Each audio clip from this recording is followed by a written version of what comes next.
access just our ankles on onlyfans.com. OnlyFans/ankle. No. Do you know what they say about ankles though? Ankles is the male cleavage. No, you say that. And therefore everyone says that. I've never heard it before you said it, and it's disgusting. Okay, well, welcome back everybody to this week's McInnes Marketing Minute. Cheers, Jay. Welcome back. Cheers. And today we're going to discuss the May 2021 market update, huh? We're going to discuss facts revolving around, we always say no one has a crystal ball, but clearly we do. It just is what it is. It's, a while ago we called it that the market was taking a turn, and lo and behold, the numbers have come out, and guess what? The market is taking a turn. And we were right. It's lightly softening, gaining slight momentum, healthy. Gaining slight momentum. The softening is gaining momentum. Yes. Kind of counterproductive sayings, but nonetheless. Momentum can go up and down. That's it. So we're starting to see a shift. It's important to point out that we can't really do year-over-year comparisons on the numbers because it's irrelevant. It's irrelevant. Say it. You're ready to say the market has crashed, but you're not willing to say the year-over-year is irrelevant. It's done. Jay and I are leaving real estate. We're out. No, but we can't do the year-over-year because it was lockdown last year. We could, but it's irrelevant. So when you get all of these numbers like 120, 130% plus in sales, but it's irrelevant because, it's not all equal. So we're actually going to be looking at the latest trend, the last 3 to 6 months of the year. Yeah, that's fair to say. That is more relevant, yes. Yeah. What was interesting, though, is typically every year, when it comes to the spring period, we get to a height in March, we take a dip in April, and then we tend to see it rally back up in May.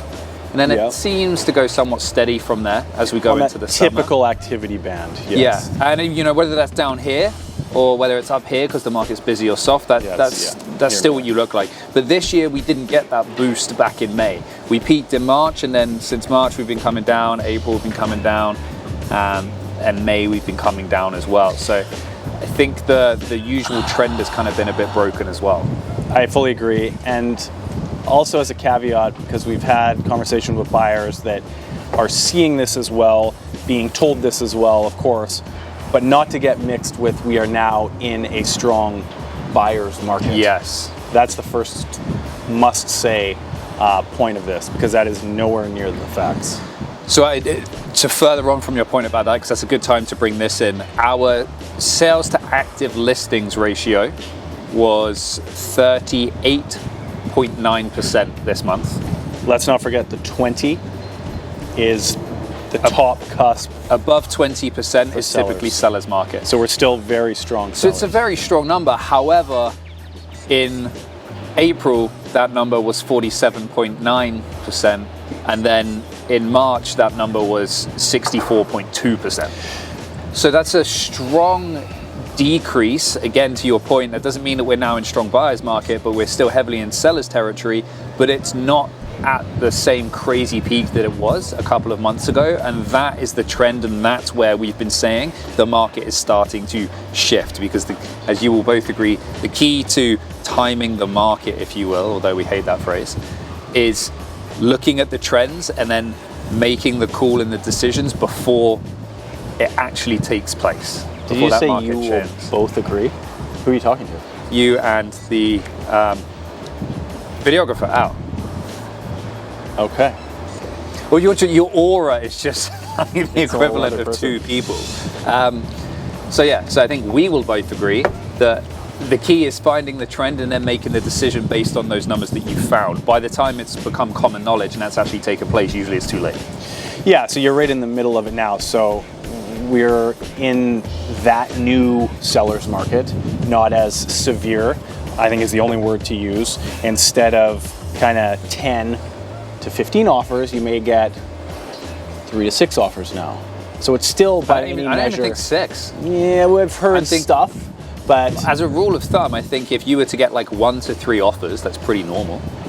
A normal, strong seller's market. Yeah. Yes. And it was just ridiculous for a while there back in March. That was like 9 offers and stuff. Tapered from a point that was kind of unseen ever, at least in my time frame. It's a long time frame. That is a long time frame. Anyway, so yes, still a very strong seller's market, but not at the severity it once was. Now, where does it go from here? Well, you got the stress test coming in, June 1.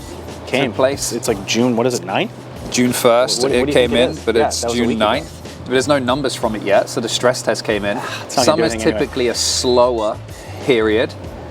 See, and this is the thing, I don't think the stress test itself will do much to the buying. I think it's the fear that comes with a stress test. I don't even feel that that's been the case. Usually... Oh, you're badass? You don't fear the stress test? Like, is that what you're trying to get out on this? I feel that is the case. It's been 9 days. I know, but with the foreign buyer's tax, for example, the last time the government implemented something big, everyone kind of paused and said, okay, this is scary, let's watch and see what happens. The stress test did not get the same reaction. Now, it's definitely not as severe as the foreign buyer's tax. It's probably a bad example, but I think it's mostly hurting first-time buyers. If you're in, you've assumably been in for a number of years and you've got a lot of built equity, so depending on what you're planning on doing, it's not going to affect you as much. But again, the government slapping that first-time buyer in the goddamn face. It's a shame. It's a shame. Anyway, it is what it is. That's what it's doing, but at its worst, I don't think it's a big fear in the market at all. No, and to our point a couple of weeks ago, the market that's only kind of really left in that same way is typically that entry-level market. And even that is an interesting one because that, in my belief, has a time frame and when that's going to slow down as well. We've had one that's actually sold, but it's not been updated on the MLS system yet. And after the first week, very quiet, very, very quiet. I mean, it sold in a couple of days, but to the rest of the world, they don't know that yet because it's not out there. Yeah. So that's gonna make a change as well. So, and a lot of these ones that you are still seeing huge multiple offers on, I think a lot of that is because it's priced extremely low. Yeah, well, there's still that approach always. There's a fair and obvious market value, and pricing below that is a strategy to try and generate those up, and depending on the market, it can still work. So what does this mean to sellers? Sellers, this means that you don't have the crazy frenzy of a market behind you that you once had a few months back. It means your pricing needs to be on point because otherwise you're just going to sit and build days on market. And that's not a case of, well, you can sit and then if you're happy to wait 60 days, you'll get the higher price. It means you run the risk of genuinely just sitting and not doing anything.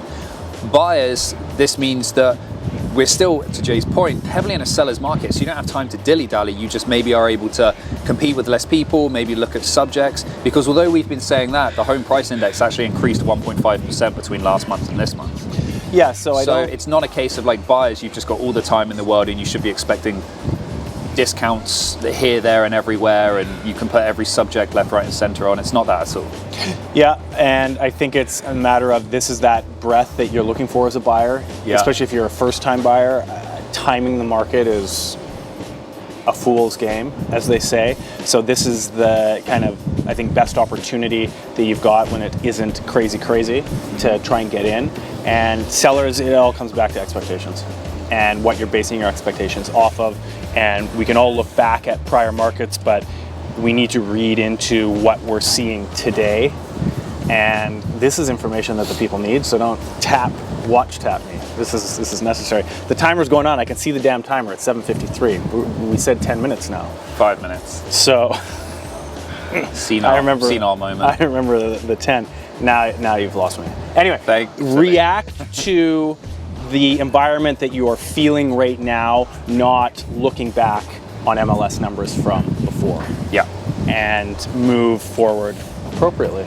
And that's it, guys. We will see you next week. As always, thank you for joining us. McInnes Marketing House. We really should start an OnlyFans.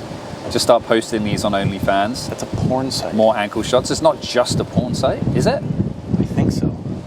Don't act like you don't know. You think that I would be on OnlyFans? I don't know.